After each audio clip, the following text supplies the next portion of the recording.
Well, it's an important day. 80th anniversary of D-Day. Turned the war around in Europe. If we had failed on D-Day, the Allies may well have lost World War II. Certainly in the European theater, as our forces were also fighting in the Pacific. A horrendous war. And we hear the drums of war now. We're directly being threatened by communist China. They're making threats. By fascistic Russia. By the Islamo-Nazi regime in Iran, which was not mentioned in President Biden's speech. If you're going to mention Russia, why would you leave out the rest of the Axis powers? Now, I will get into that. I will get into that a little later. But first, just a little lesson about the D-Day invasion. Cut one, go. Well, D-Day was obviously the most important single fight of that war. And, of course, had we lost it, there's no telling what the outcome would have been. Since the American entry into the war, American generals had been agitating for an opportunity to fight the Germans directly. The D-Day invasion of Normandy in June 1944, represented the cutting edge of this offensive. The essential condition that underwrote the success of D-Day was the fact that Germany had been bled virtually to death by fighting on the Eastern Front for several years against the Red Army in the Soviet Union before D-Day ever happened. The Germans had been preparing for this invasion as long as the Americans and the British had been, and they had been digging in. And they knew that they could inflict appalling casualties on the first units ashore. Well, somebody had to do it. And so the soldiers went, and indeed, those first units did suffer very high rates of death and wounding.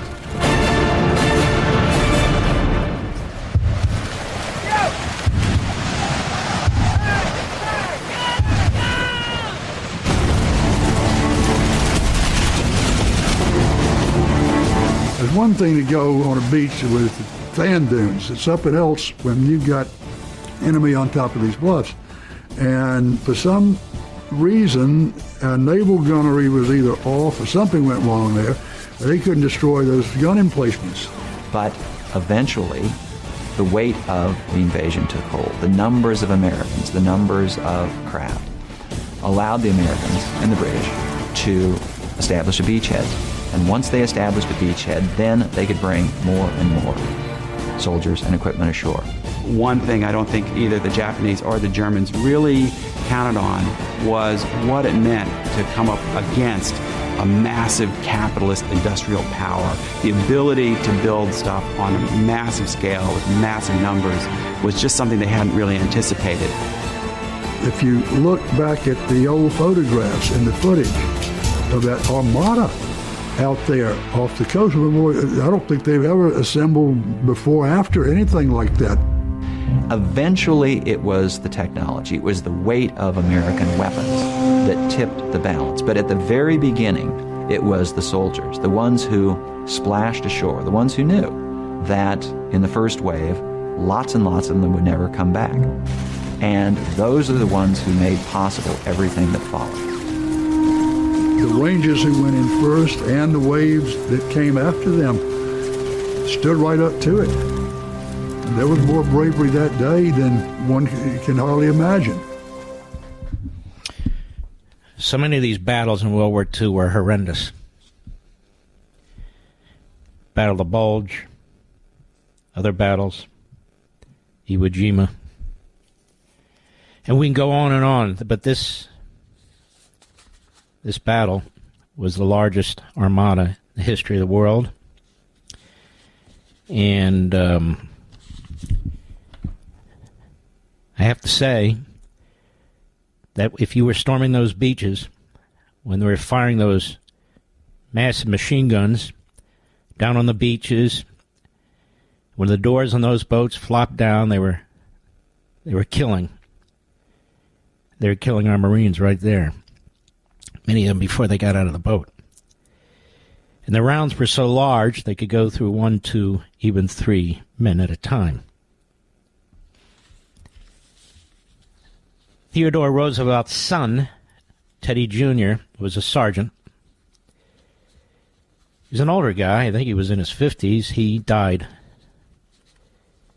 at Normandy on Omaha Beach, and so did many others, of course. You know,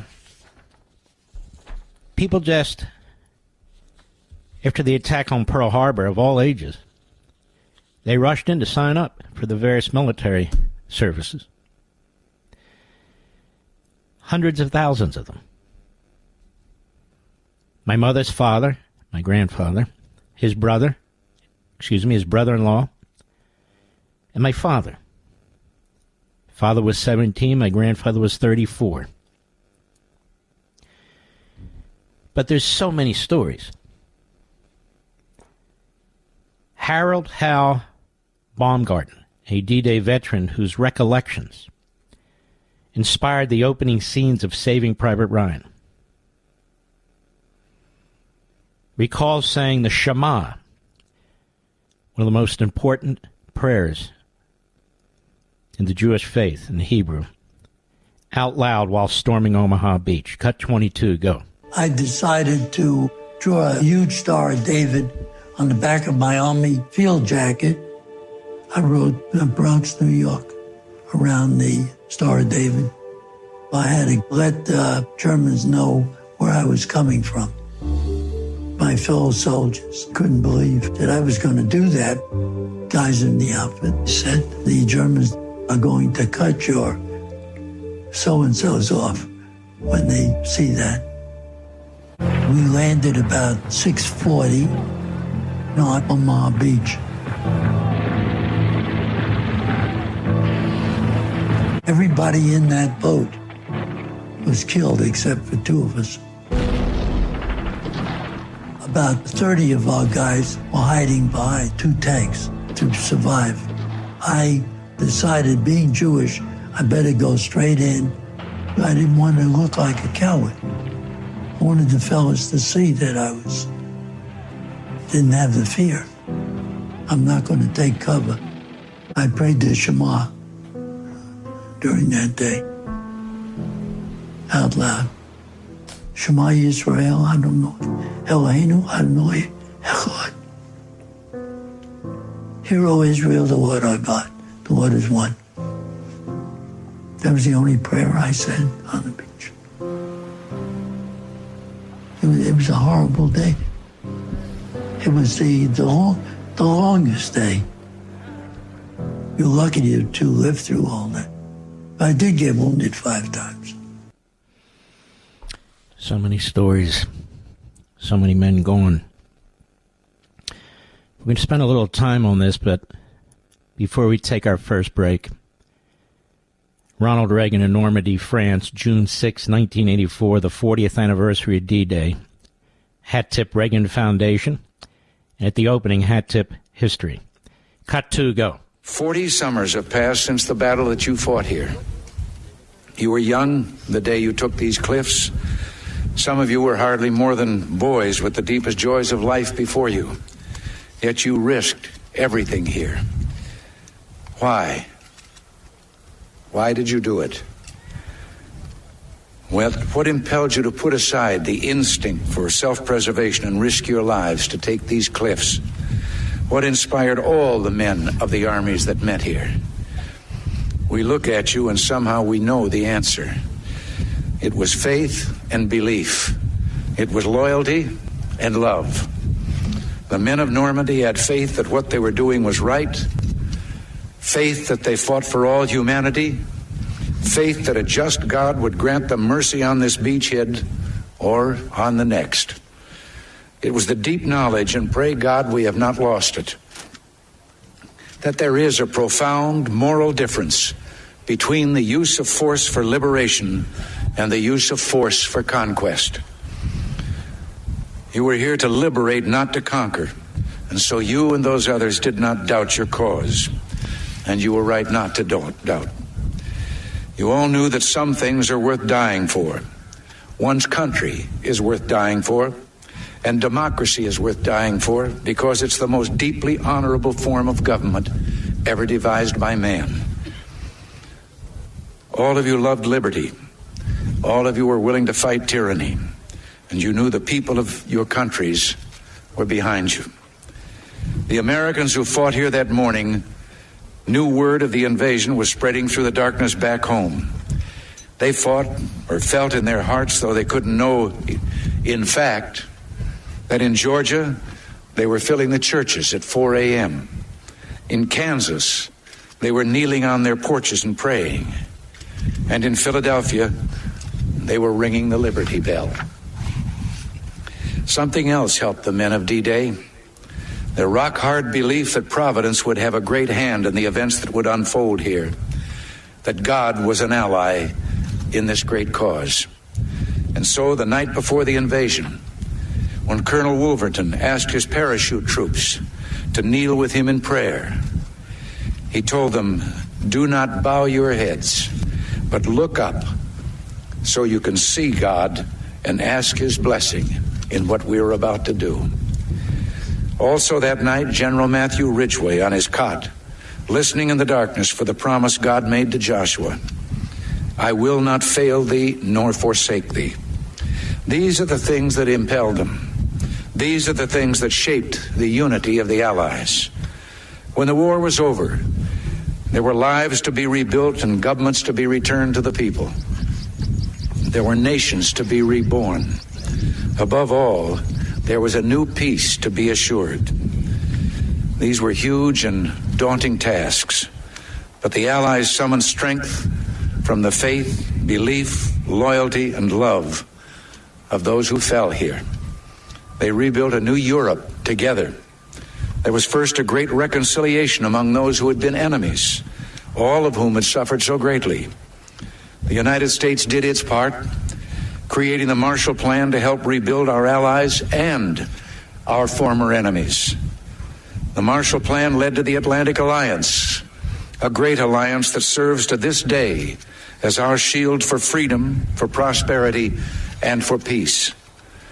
In spite of our great efforts and successes, not all that followed the end of the war was happy or planned. Some liberated countries were lost.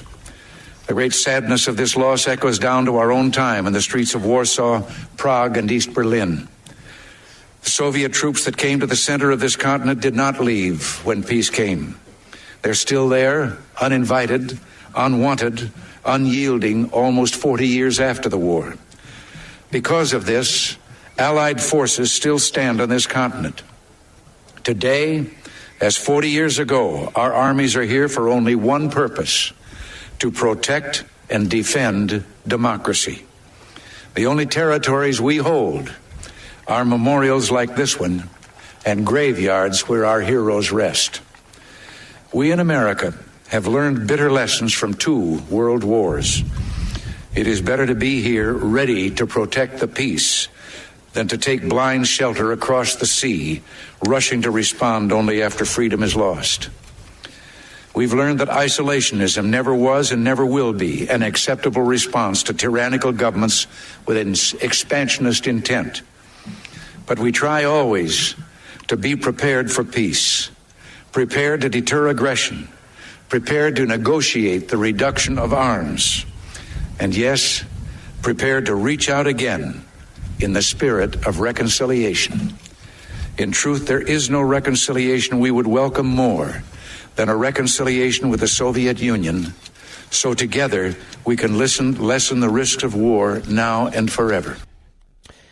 And Reagan would put in place policies, economic, geopolitical, military, that in the end would destroy the Soviet Union.